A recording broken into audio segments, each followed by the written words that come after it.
रोज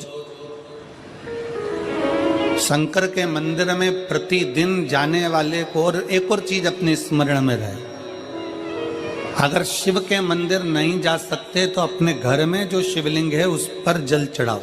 और यदि आप अपने शंकर के घर में शिवलिंग पर भी जल नहीं चढ़ा पा रहे हो तो किसी बेलपत्री का वृक्ष हो, उस वृक्ष के नीचे भी जल चढ़ाओ। और कभी मौका मिल जाए, कभी भगवान शंकर की बड़ी करुणा हो जाए, भगवान शंकर की बड़ी उदारता हो जाए, भगवान शंकर की बड़ी कृपा हो जाए, बड़ी कृपा हो जाए, भगवान शंकर जिस दिन तुम्हारे ऊपर बड़ी कृपा कर दे, किसी सोमवार को 3 नियम बना लो। जिस दिन मेरा भोले बाबा तुम पर कृपा कर दे उस दिन सोमवार का एक नियम बना कि महीने का एक सोमवार मुझे ऐसा करना है, 3 नियम धारण करना है महीने के सोमवार को। पहला, सुबेरे जाकर शंकर भगवान को 1 लोटा जल चढ़ाना है। दूसरा, दोपहर के समय पर जाकर मुझे बेलपत्री के वृक्ष के नीचे एक चावल का दाना रखकर बेलपत्री की 7, 11, 21, 108, 51 जितनी परिक्रमा आप लगा सकते हो वो लगाना है। और तीसरा, बेलपत्री के वृक्ष के नीचे और शंकर के मंदिर के दरवाजे पर मुझे एक घी का दीपक लगाना है। बस ये 3 नियम जिसने महीने में एक बार ले लिया, समझ लो उसको पीछे हटने की जरूरत ही नहीं, वो आगे ही बढ़े। महीने के किसी एक सोमवार का ऐसा नियम बना लो कि मुझे 3 नियम धारण करना है महीने के किसी भी एक सोमवार को। हम ये नहीं कहेंगे कि तुम सोमवार 5 पढ़ रहे हैं तो 5 को करो, 4 पढ़ रहे हैं तो 4 को करो, 3 पढ़ रहे हैं तो 3 को करो।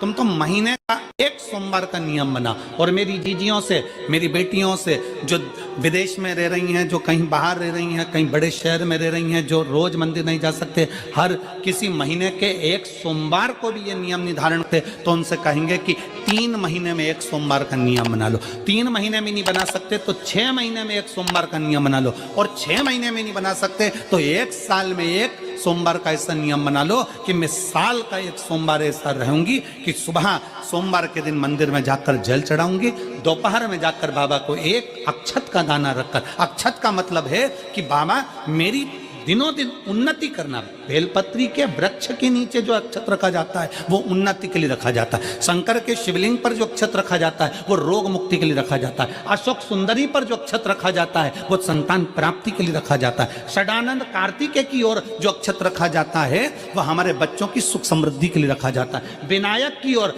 गणेश जी की ओर जो अक्षत रखा जाता है वह हमारे घर में कोई मंगल कार्य आ जाए उसके लिए रखा जाता है। और जो पीठिका होती है जिसपे शिवलिंग रखा होता है, पार्वती जी का हस्तकमल, उस पर अक्षत रखा जाता है तो नारी के अखंड सौभाग्य के लिए रखा जाता है। अक्षत रखने का भी तरीका है।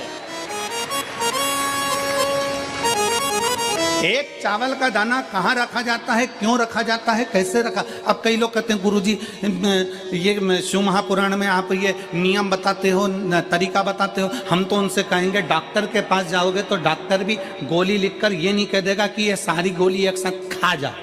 डॉक्टर भी कहेगा ये गोली सुबह खाना है, ये गोली शाम को खाना है, ये गोली दोपहर में खाना, ये गोली भूखे रहकर खाना। बोलो सही है कि गलत है? ये रात्रि को खाना खाने के बाद खा लेना, ये खाना खाने के पहले, ये नाश्ते के पहले। और सुनो, ये दवाई, ये वाली पीछे वाली जो दवाई लो ना इसको दूध से लेना, ये वाली जो दवाई लो ना इसको पानी से लेना। और सुनो, ये डब्बी है इसको पानी में मिलाकर फिर पीना। दवाई लेने का भी तरीका है, उसी तरह शिव महापुराण में एक एक अक्षत का भी तरीका है और एक एक बेलपत्री का भी तरीका है। अब मान लो कई लोग कहते हैं गुरुजी आप ये तरीका बताते हो शिव पुराण के माध्यम से, कई लोगों के मन में संशय जागता है, तो अगर हम एक साथ चावल चढ़ा दे तो उसका क्या तरीका है? तो हमारा निवेदन है डॉक्टर जो दवाई ले एक ही बार में निपटा जाए, एक ही बार में खा ले। दवाई एक बार में पूरी खा गए असर नहीं करेगी, इसमें डॉक्टर का कोई दोष नहीं है। उसने तो बताया था ऐसे लेना, ऐसे लेना। और तुमने मैं डॉक्टर साहब ने पूछा दवाई पूरी ली, शाम की दवाई भूल गई थी, सवेरे की दवाई भूल गई थी, ये दवाई भूल गई थी। डॉक्टर कहेगा हमने तो नियम बताया तब तुमने नहीं खाई, तो असर कहाँ से करेगी? तुम असर कब करती है? जब हम पूजन के तरीके को जान जाएं, जब हम अर्चना के तरीके को जाएं। आप साल भर का एक सोमवार निकाल लो, 6 महीने का एक सोमवार निकाल लो, 3 महीने का एक सोमवार निकाल लो, महीने का एक सोमवार निकाल लो, अपने से दिल में बन जाए तो एक सोमवार ऐसा निकालो जिसके 3 नियम धारण हो। पहला, उसी सोमवार जिसको कर रहे हो उस दिन सुबह जल चढ़ाना। दूसरे, दोपहर के समय पर जाकर बेलपत्री के वृक्ष के नीचे एक चावल का दाना रखना और परिक्रमा बेलपत्र की जितनी तुमसे बन जाए, जितनी तुम्हारे शरीर की कैपेसिटी हो, जितना तुम्हारा शरीर चलते बन जाए। हम तो ये भी नहीं कहते कि तुम भूखे रहकर भगवान का भजन करो, हम कभी नहीं कहते। हम तो यहां तक कहते हैं, हमारे पुष्टि मार्ग में यहां तक कहा गया कि वल्लभ कुल की एकादशी करो, भले बकरी जैसे चरो पर एकादशी करो। हम तो यहां तक कहते हैं कि बहुत समय से कल मेरी एकादशी है, एकादशी है, एकादशी है, एकादशी है, पूरे घर को हिलाकर रख दिया, एकादशी है, एकादशी, एकादशी है। बहू टेंशन में, बेटा डिप्रेशन में, पति